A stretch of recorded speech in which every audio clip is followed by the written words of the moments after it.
Welcome to Guide Guru. We hope this video helps. You start by securing the car.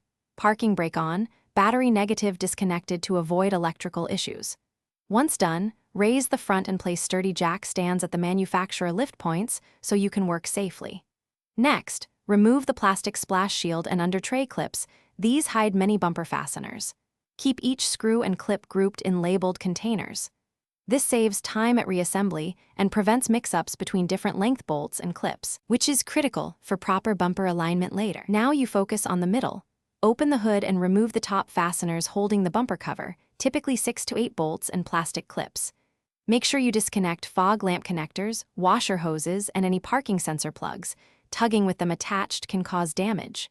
Move to the wheel wells. Turn the wheel for access, remove inner arch screws, and gently pry the side clips so the bumper edge is free from the fender.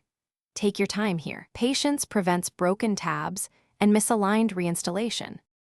To finish, recruit a helper and support the bumper as you disengage the remaining tabs by pulling straight out.